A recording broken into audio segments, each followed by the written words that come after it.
વાત કરી વિગતવાર સમાચારોની તો જે રીતના ગુજરાત માટે સૌથી ચિંતાજનક સમાચાર કહી શકાય તેવા સમાચાર સામે આવ્યા છે કે ગુજરાતમાં ઓમિક્રોન વેરિયન્ટનો પ્રથમ કેસ નોંધાયો છે।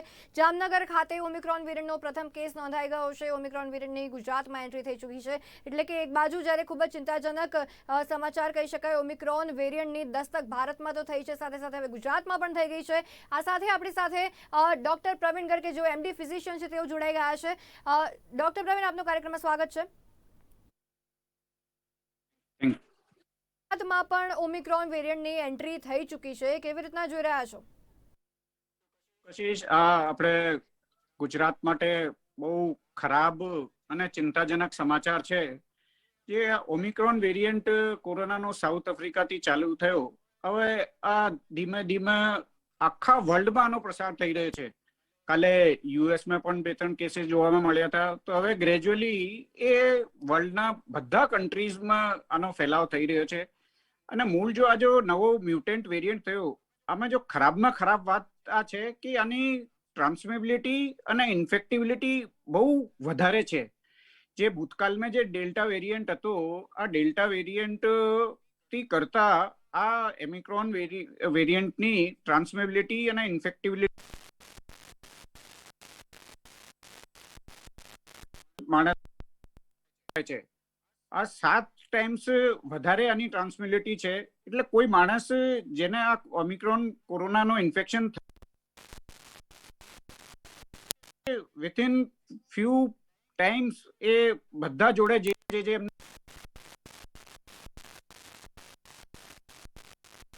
કેટલી છે આના ઉપર WHO અને બધા વર્લ્ડના જે સાયન્ટિસ્ટ છે, આની એક રિસર્ચ સ્ટડી ચાલુ છે।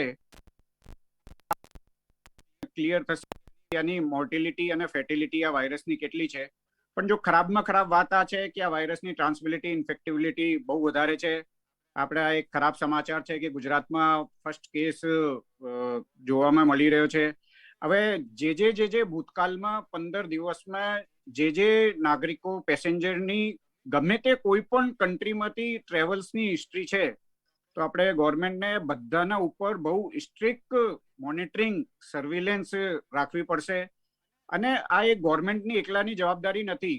કોઈ પણ જો પણ ઇન્ટરનેશનલ ટ્રેવલર્સ કર્યા આવ્યા પછી એમને કોઈ પણ સિમ્ટમ્સ દેખાતા હોય, ભલે એરપોર્ટ ઉપર RT-PCR એમનો ફર્સ્ટ ટાઈમ નેગેટિવ હોય, તો એમની આ એક નાગરિક તરીકે જવાબદારી છે કે તરત ઇવન સિમ્પલ શરદી, કફ, ઉધરસ, વાયરલ ડાયરિયા, હેડેક, બોડી કોઈ પણ વાયરલ જેવા સિમ્ટમ્સ દેખાતા હોય તો એમને આ ઇગ્નોર ના કરવો જોઈએ। તરત જ ડે 1માં હેલ્થ જે ઓથોરિટી છે એમને ઇન્ફોર્મ કરી દેવો જોઈએ અને ફરીથી રિપીટ RT-PCR નો ટેસ્ટ કરાવી લેવો જોઈએ। તો આ જે કોરોના ઓમિક્રોન વાયરસની આપણને ચેન રોકવા માટે બધાને અત્યારે જ એક્શન ઝડપથી જ કરવો પડશે। કેમ કે ભૂતકાળમાં પણ આપણે જોવો કે ડિસેમ્બર 2020 અને 19માં તો કોરોના ચાલુ થયો હતો, પણ 2020માં પણ જે ડેલ્ટા વેરિયન્ટ હતો એ યુકે થી જ ઇન્ડિયામાં આવેલો હતો। 1-2-4 પેસેન્જર્સ લઈને આવ્યા, પછી 4 થી 8, 10, 15,000 એન્ડ એવરીવન નોઝ કે ઇન્ડિયામાં આની કેટલી વધારે હાલત ખરાબ થઈ ગઈ હતી। તો કદાચ સેમ જે પોસિબિલિટી ગયા ડિસેમ્બરમાં હતી, આ ફરીથી ઓમિક્રોન વાયરસથી બહુ ઝડપથી નહીં ફેલાય। તો એટલે આપણને એક વોર તરીકે this is the right time to act. Only આ ગવર્મેન્ટની જવાબદારી નથી, આ બધા જ એક ઇન્ડિવિજ્યુઅલની જવાબદારી છે। આ ફરીથી ઇન્ડિયામાં કોરોનાને જે ભૂતકાળમાં એટલી ખરાબ લેર આવી હતી, આ ફરીથી નહીં આવે। તો એટલે each and every person should understand his responsibility. હવે આ ટાઈમ આવી ગયો છે બધાને ફરીથી આપની પોતાની રેસ્પોન્સિબિલિટી સમજવી પડશે। કોવિડ એપ્રોપ્રિએટ બિહેવિયર જે અનફોર્ચ્યુનેટલી 2-1 મહિનાથી ઓછો જોવામાં મળી રહ્યો હતો, હવે ફરીથી બધાને આ કોવિડ એપ્રોપ્રિએટ બિહેવિયર નો બહુ સ્ટ્રિક્ટ ઇમ્પ્લિમેન્ટેશન કરવું પડશે। અને મૂળ જે ફોરેન વિદેશથી આવેલા છે નાગરિકો, એમને ગવર્મેન્ટ ઉપર પરસિસ્ટન્ટ સર્વેલન્સ, મોનિટરિંગ અને સપોઝ કોઈ પોઝિટિવ આવે તો એમની જે કોન્ટેક્ટની ટ્રેસિંગ છે એ કરવી જ પડશે।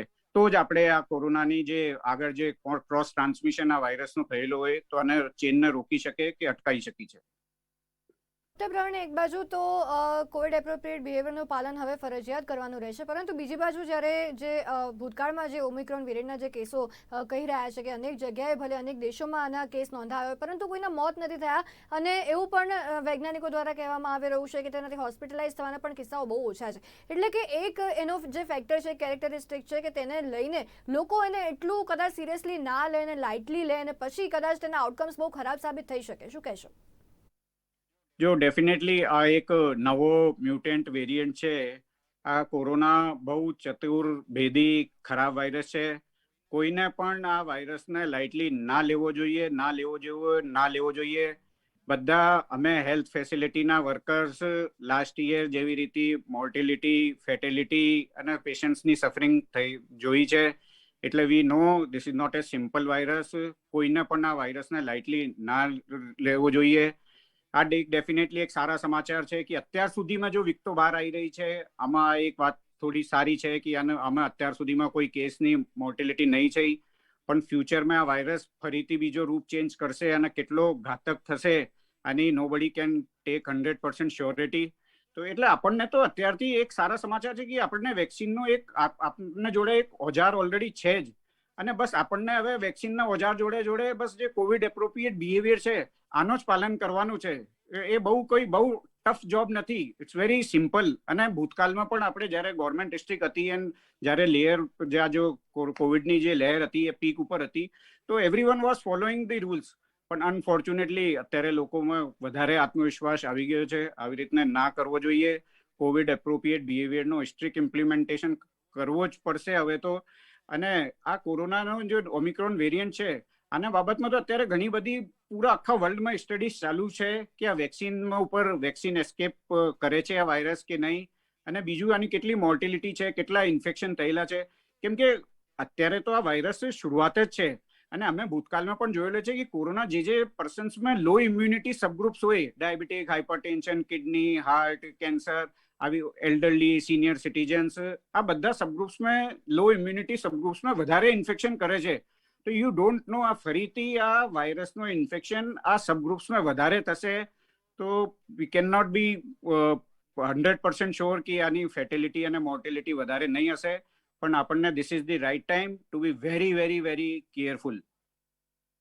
કેરફુલ રહેવાની તો એટલી જ જરૂર છે. બીજી બાજુ ડૉક્ટર પ્રવીણ, જે રીતના વેક્સિન એક હથિયાર છે આપણી પાસે, પરંતુ વેક્સિનમાં પણ વેક્સિન જે પદાર્થોને ધ્યાનમાં રાખીને બનાવી શકે, કોવેક્સિન છે તે કોરોનાના ડેડ જે પાર્ટિકલ્સ છે તેને લઈને બનાવી છે. બીજી બાજુ કોવિશિલ્ડ પણ એવી રીતે જ બનાવી છે. હવે આ જે વેરિયન્ટ છે, ઓમિક્રોન વેરિયન્ટ છે, એ કોરોનાનું બદલતું રૂપનો જે આઉટકમ છે. એટલે કે વેક્સિનની પણ એફિકેસી રેટ એક બાજુ ઓછી થઈ ગઈ છે, અને ઓમિક્રોનની સામે કેટલી અસરકારક રહેશે આપણી બે vaccine?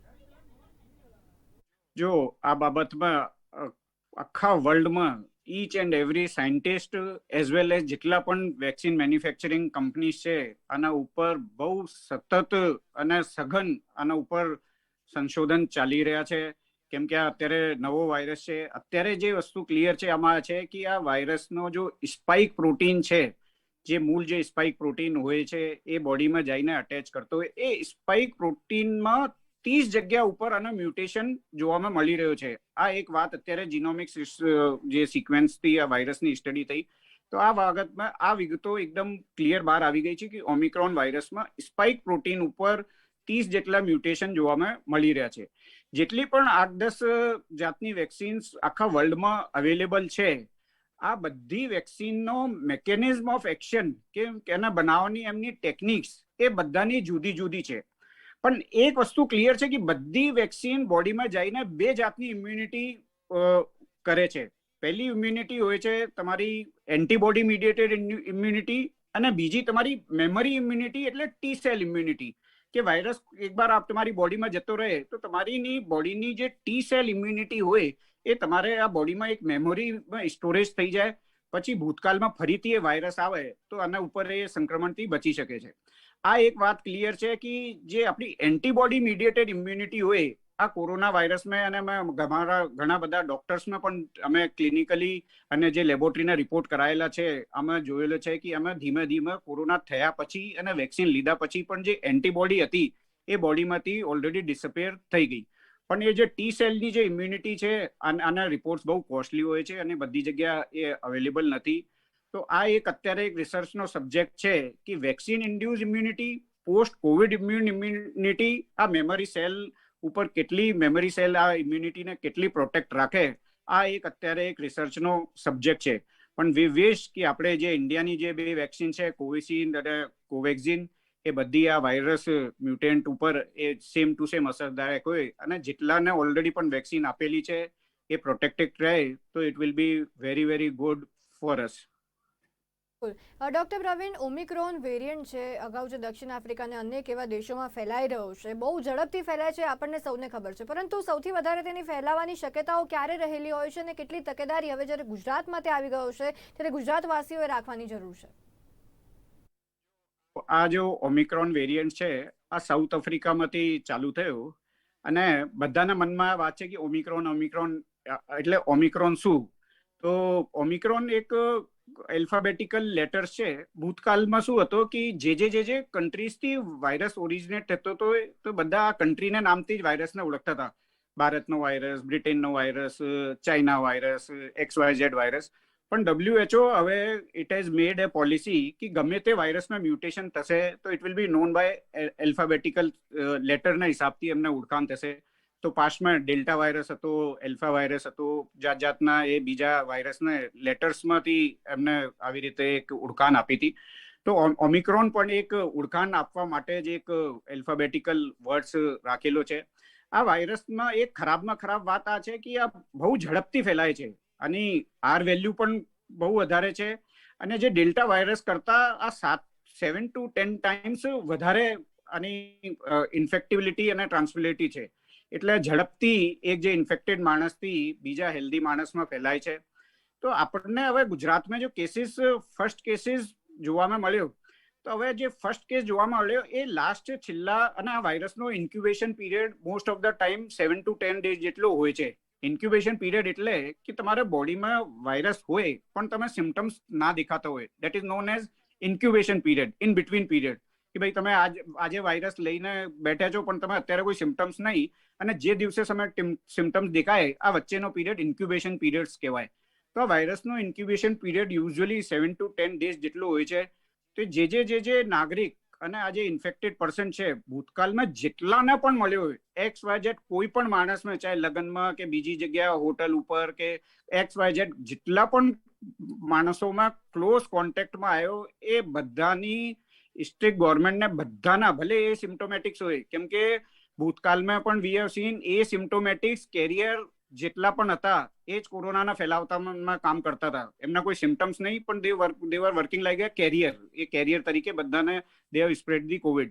So same it can be possible. So આપણે બધાના કોન્ટેક્ટ ટ્રેસિંગ કરવી પડશે.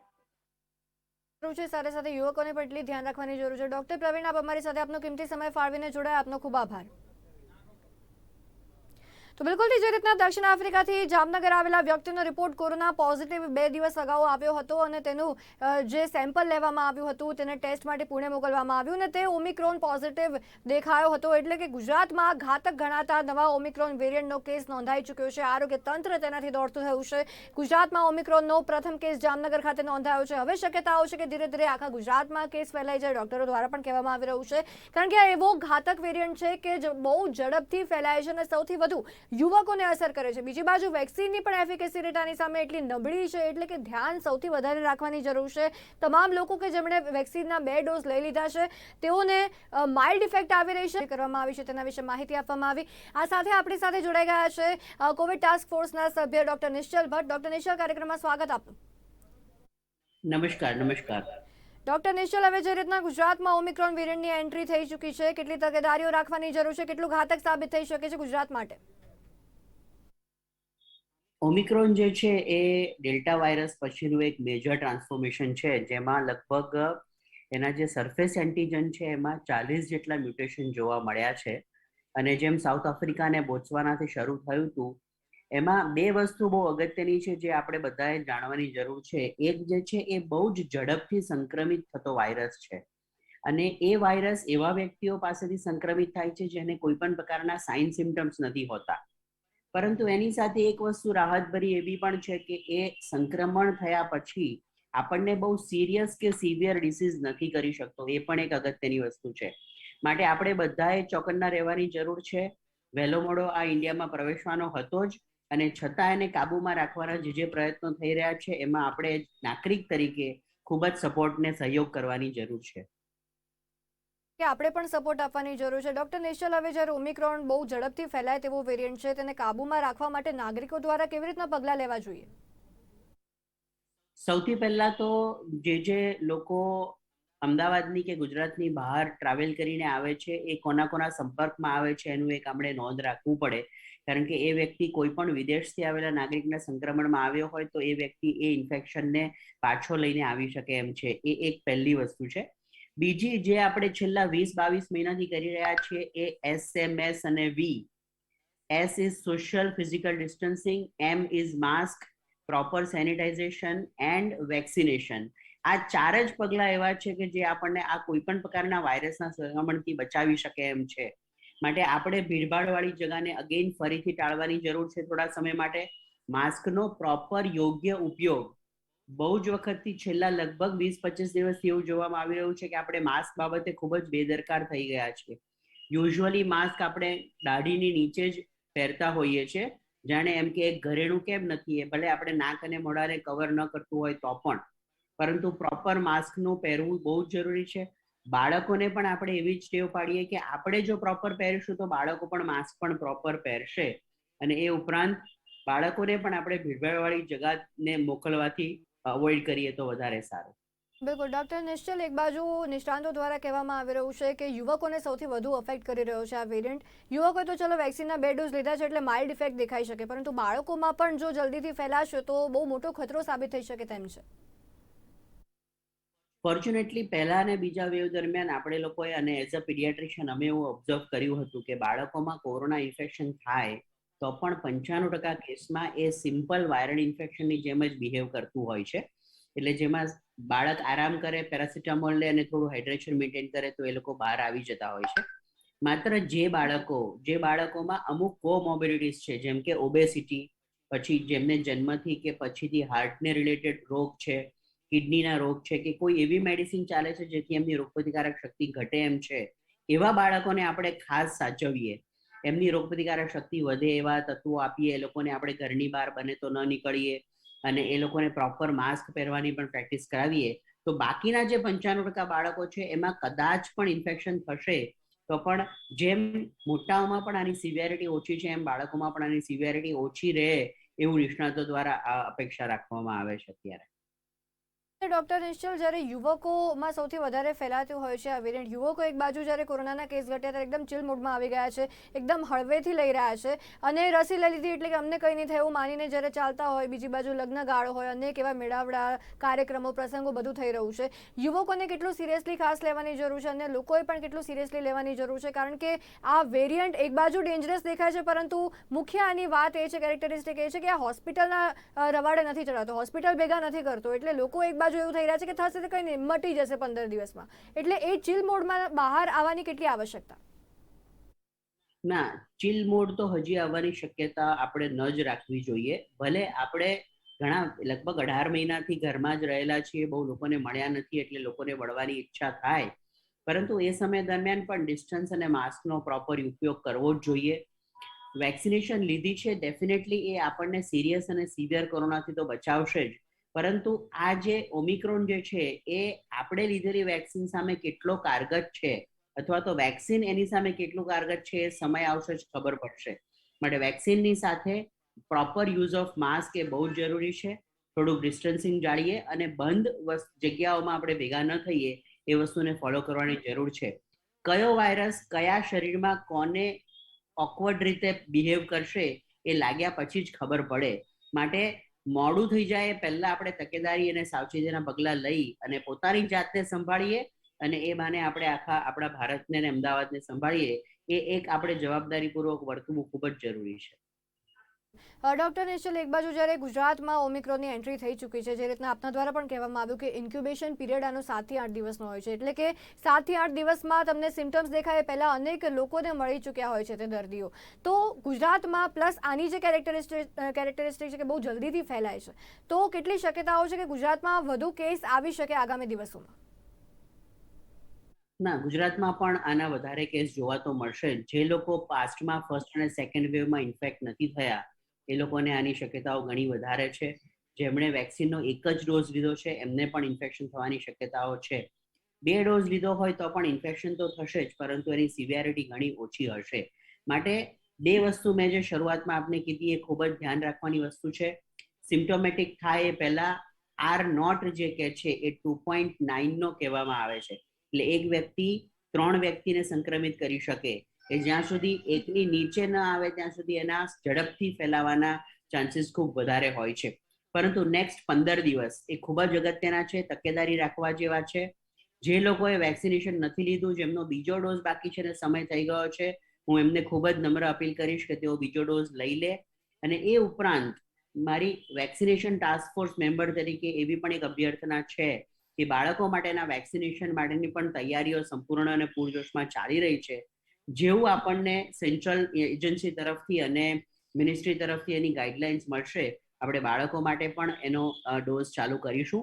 અને જે લોકોને વેક્સિન લીધે લગભગ 9 મહિના ઉપર થઈ ગયું છે એ લોકોના માટે એક બુસ્ટર ડોઝની પણ વિચારણા આજે આપણા હેલ્થ મિનિસ્ટર શ્રીએ કરી હતી, એ થઈ રહી છે. તો એ પણ કદાચ મે બી આપણને જાન્યુઆરી મહિનામાં અવેલેબલ થાય એવી શક્યતા છે. ડોઝની તો આવશ્યકતા રહેલી છે. બીજી બાજુ ડૉક્ટર નિશ્ચલ, હવે રાજ્ય સરકાર દ્વારા કેવી રીતના નિયંત્રણો લાદવામાં આવી શકે છે, કેવી રીતના રૂલ્સ એન્ડ રેગ્યુલેશન બનાવવામાં આવી શકે છે? સૌથી વધારે અગત્યની તો વ્યક્તિઓ જે લોકો બહારગામથી અથવા તો પરદેશથી આવી રહ્યા છે એમના માટે થોડુંક સ્ટ્રિક્ટ થવાની જરૂર છે. એટલે બધા જ એન્ટ્રી પોઈન્ટ્સ, એરપોર્ટથી માંડીને, રેલવે સ્ટેશનથી માંડીને, બસ સ્ટેન્ડથી માંડીને, જે લોકો આઉટ ઓફ ગુજરાત અથવા તો આઉટ ઓફ કન્ટ્રીથી ટ્રાવેલ કરીને આવી રહ્યા છે એ બધાનું પ્રોપર સ્ક્રીનિંગ થાય, ક્વોરન્ટાઇન થાય, એમના સંપર્કમાં આવેલા લોકોનું પણ ચેકિંગ થાય કે જેથી આ સ્પ્રેડ થઈ રહ્યો છે કે નહીં એનું આપણને ખ્યાલ આવે, એ ખૂબ જ અગત્યનું છે. ઉપરાંત ડેફિનેટલી બહુ જ બધા પ્લાનિંગ લોકોએ કરેલા છે. મેરેજ સિઝન પૂરજોશમાં ચાલી રહી છે એટલે ખૂબ જ ઝડપથી એ ગવર્મેન્ટ કોઈ પણ પ્રકારના રિસ્ટ્રિક્શન ન કરી શકે. પણ આપણે જાગૃત નાગરિક તરીકે ધારો કે આપણે કોઈ પણ પ્રસંગમાં જતા હોઈએ તો સેનિટાઇઝેશનનો ઉપયોગ થાય છે કે નહીં, માસ્કનો ઉપયોગ થાય છે કે નહીં, આપણે બને તેટલો ડિસ્ટન્સિંગનો ઉપયોગ કરવા પ્રયત્ન કરીએ. અને એની સાથે જે પણ કોઈ વેક્સિનેશન બાકી છે એમને પણ આ વેક્સિનેશન આપણે કમ્પ્લીટ કરાવવા માટે વધારે ને વધારે પ્રેરણા કરીએ, એ બધા પ્રયત્નો કરવા ખૂબ જ જરૂરી છે. આ ઉપરાંત ઘણી બધી જગ્યાએ અત્યારે માસ્ક માટે ચેકિંગ નથી થઈ રહ્યું, તો એ ચેકિંગનો પણ વધારો કરવામાં આવશે કે જેને કારણે જે લોકો માસ્ક બાબતે ઘણા નિરસ થઈ ગયા છે અને એને એમ જાણે દાઢી પર પહેરવાની વસ્તુ છે એ રીતે વાપરતા હોય, એ લોકોને ફરીથી પાછા પ્રોપર માસ્ક પહેરતા કરવા એ ખૂબ જ અગત્યની વસ્તુ છે. ફરીથી માસ્ક પહેરતા કરવા બહુ અગત્યનું છે, પરંતુ હજી અત્યારે અઘરું પણ દેખાઈ રહ્યું છે, કારણ કે આપણે અનેક એવા પ્રસંગોમાં જોતા હોઈએ છીએ કે લોકો માસ્ક નથી પહેરતા. લોકો એમને પણ હવે માસ્ક પહેરવાનું સાવ ઓછું થઈ ગયું છે. એટલે કે એવી જે એ લોકો જે આવી રીતના જે બિહેવ કરી રહ્યા છે, કોવિડ એપ્રોપ્રિએટ બિહેવિયર નથી કરી રહ્યા, તેનાથી પણ આ ઓમિક્રોન વેરિયન્ટ ફેલાવાની શક્યતાઓ રહેલી છે.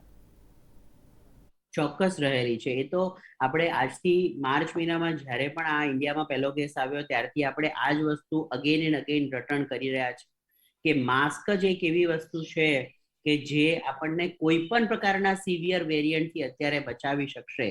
વેક્સિન ઓલરેડી આપણા શરીરમાં કામ કરી રહ્યું છે, પણ એ એન્ટ્રી પોઈન્ટ ઉપર જ આપણે જો કેરફુલી પ્રોપર માસ્ક પહેરતા થઈશું તો એ ખરેખર આપણને એના ઇન્ફેક્શન અને ડિસીઝ અને એને તકલીફોથી આપણને ચોક્કસ બચાવશે. ડૉક્ટર નિશ્ચલ, આપ અમારી સાથે આપનો કિંમતી સમય ફાળવીને જોડાયા, આપનો ખૂબ આભાર. તો જે રીતના ગુજરાતમાં કોવિડ-19નો નવો વેરિયન્ટ ઓમિક્રોન વેરિયન્ટની એન્ટ્રી થઈ ચૂકી છે, બિલકુલથી ખૂબ જ ચિંતાજનક સમાચાર કહી શકાય. જામનગર ખાતે જ્યારે પ્રથમ કેસ ઓમિક્રોન વેરિયન્ટનો નોંધાયો છે, એટલે કે બહુ જ ઘાતક એવો આ ઓમિક્રોન વેરિયન્ટ જ્યારે ગુજરાતમાં આવી ચૂક્યો છે, ત્યારે તંત્ર પણ એટલું સજાગ છે. આરોગ્ય તંત્ર દ્વારા પણ અનેક એવી કામગીરીઓ કરવામાં આવી રહી છે, ટેસ્ટિંગ કરવામાં આવી રહ્યા છે કે જેનાથી ઓછામાં ઓછા કેસ ગુજરાતમાં આના નોંધાઈ શકે. પરંતુ ડૉક્ટરો એ જ કહી રહ્યા છે કે કોવિડ એપ્રોપ્રિએટ બિહેવિયર જ આનું એક નિરાકરણ છે. દર્શક મિત્રો, સમાચારમાં બસ આટલું જ. વધુ સમાચારો માટે જોતા રહો નિર્માણ ન્યૂઝ. નમસ્કાર.